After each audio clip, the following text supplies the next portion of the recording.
Hi everybody. In the class last night I promised that I would take you through the important things for this week because I recognise it's a really huge module, and although it's split over 2 weeks, this first module does cover a lot of reading, and a few of you were saying it was just too enormous and overwhelming. So what I've done is I've just put together a really quick PowerPoint for you to go through with me, and that will help you sort of focus on the important stuff for this week. So let's go. See if I can get this to move. Yes, I can.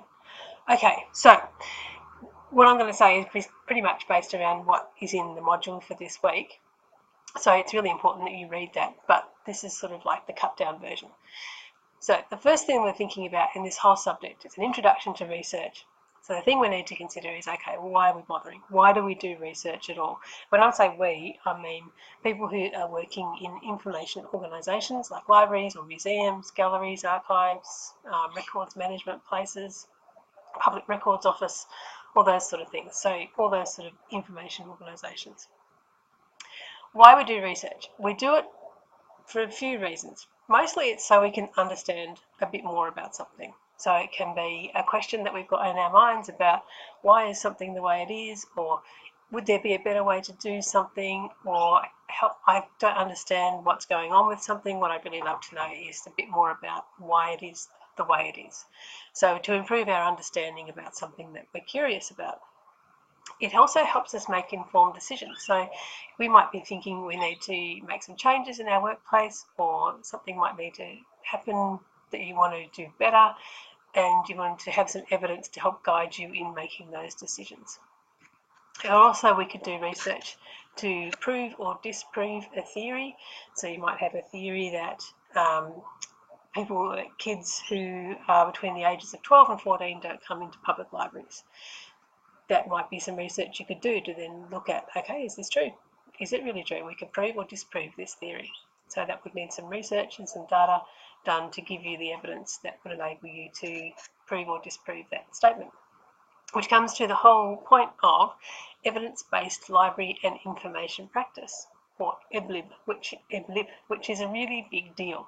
So if you, for example, get onto Twitter and do a search for EBLIP, you'll find there's heaps of content just in Twitter about evidence-based librarianship, library and information practice. There's journals, there are groups of people who just talk about this stuff, there are researchers who align themselves with the EBLIP practices. It's a big deal. So the whole point behind it is that the practice of librarianship, so the things we do, being based around evidence that we gather from research, rather than just doing stuff on a whim or just because we think it might work, or just the sort of general vibe we have about something.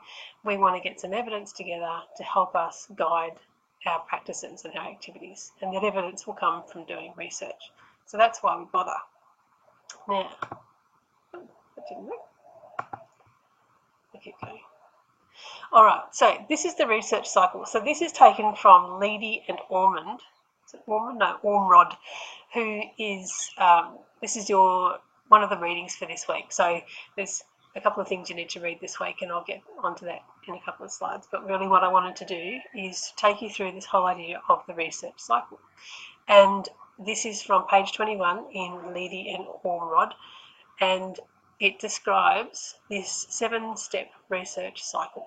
So I thought what I'd do is to take you through the cycle quickly, show it with my own research as the thing to sort of give you a practical application of the theory. So this is the theory of why we do research, the cycle of research, and I thought I would apply that to my own research so you get some idea of how it can be applied in reality. So the first thing is the researcher begins with a problem or an unanswered question. So in the case of my research, which was looking at the role of libraries in prisons, or the experience of using libraries in prisons, the unanswered question I had was, are libraries important in prisons? Do libraries, are they an important thing? What role do they play in the prisoners' lives? So then, that was my unanswered question. I did lots of literature searching. No one had ever written anything about it before. So I thought, okay, maybe that's something I could investigate. I need to do some research, see if I could answer that question. Number 2, the researcher clearly and specifically articulates the goal of the research endeavour. So why bother? So what is the goal of this research?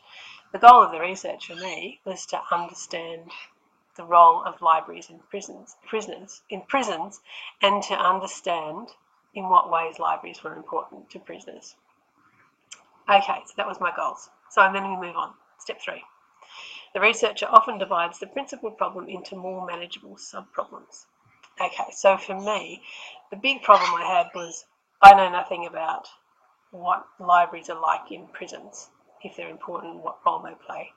So then to break that down, it was like a really huge question, right? And it could be different for different people, and it's like a really big question. So then to break it down into smaller issues and smaller, like sub-problems.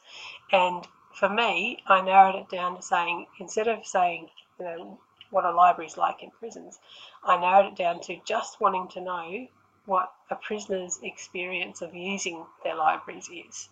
So how do prisoners experience using their libraries? So, good experience, bad experience, what is the experience like? Is it important to them? In what way is it important to them? So really looking at it from the prisoner's perspective. So that was narrowing it down to a more manageable sub-problem, or a smaller sub-question as part of the big question of what are libraries like in prisons. Okay, number 4. The researcher identifies hypotheses and assumptions that underlie the research effort. This is different for all research. For me, there was no underlying hypothesis because there was nothing to sort of test. There was no one had done any writing before that said all prisoners love their libraries, which I could then go out and test to say, well, okay, let's talk to some prisoners and see if that's true. There was no existing hypothesis. So let me go back. And so I didn't have one to test. So different types of research has, some of them have hypotheses, some research doesn't. In my case, it didn't. In the case of do young people use libraries as a question, the hypothesis might be no kids between the age of 12 and 14 go to libraries unless their parents make them. That would be the hypothesis. So it depends on what sort of research you're doing, whether you have a hypothesis or not. A hypothesis is just a statement of fact that you then try and test. The assumptions that underlie the research effort for me was that there are libraries in prisons. I assumed that there was, and I found out that there were. Another assumption would be that people use them. So this one really depends on what your research project is. Right, next one, 5. The researcher develops a specific plan for addressing the problem and its sub-problems. So my specific plan was I wanted to find out how prisoners were experiencing using their libraries. So the specific plan for me was to get into a prison and ask prisoners. Pretty simple. I originally decided to do just Victorian prisons. The Victorian Department of Justice said, that's a really cool idea. Could you compare it with a broader sample? So then I started to include other prisons in the sample as well. And so I went to prisons in other states across Australia and also a couple in England. So then that was my plan for addressing the problem, how I was going to go about getting my data. Number 6, researcher collects, organises and analyses data related to the problem and its sub-problems. So this is the big one. This is where I will go into prisons and do interviews. That was my method of collecting data. Then I got this whole heap of text that I had written. Every interview was written out into a Word document, and then that was analysed using text analysis and thematic analysis and all sorts of other cool things, beautifully huge spreadsheets and all sorts of funky stuff. But that is that step there, is where you've got your data and then you try and make it tell a story. And then 7, the researcher interprets the meaning of the data and they relate this to the problem and its sub-problems. So then, okay, we're interpreting the data, I've got all this content, I've analysed it, I've worked out the story it's telling me, so then I relate that to answering my question.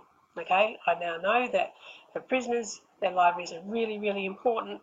They connect them to each other, they connect them back to their kids, they provide information about their health or their legal issues. There are all sorts of stories that my data started to be able to tell.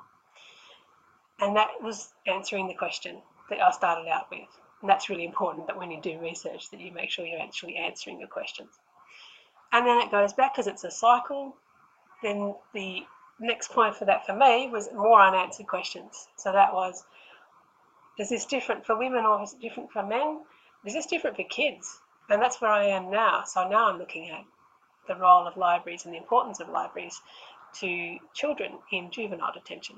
So we're back to an unanswered question, then I'm going to keep going around and start answering that particular one. That's the research cycle. Okay, moving on.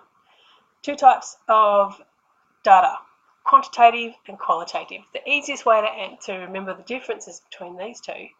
Quantitative is all about quantities, so counting numbers, how many people came through the door, how many people borrowed books, how many times did this book get borrowed, how many people are choosing e-books over print books, all that sort of quantity stuff. Qualitative is more about stories and ideas and impressions and experiences. What's it like to be a toddler in the Collingwood Library? Why do people choose only to look at the first page of Google rather than switching down to the next second, third, fourth page? So all those sort of whys and hows and when is all the qualitative stuff. So the quality of things, the stories that are coming out of things, the qualities of an experience. Quantitative, quantity, all about how many, how much, all the numbers in quantitative, words in qualitative. So it's a really important distinction. So I also promised that you would get a list from me of things that if you could do nothing else this week but a couple of things, this is what you need to do. So read at least half of the first module. So as I said, it's split over 2 weeks, so you've got loads of time to have a look at it. Read pages 19 to 25 of Levy and Ormrod because it describes really well some of the stuff we've been talking about today, and also the stuff that's in the module for this week. I think this is better than the textbook for the introductory stuff, so I think don't worry about the textbook for this week. We can look at that next week. For now, jump into page 19 to 25 of Levy and Ormrod.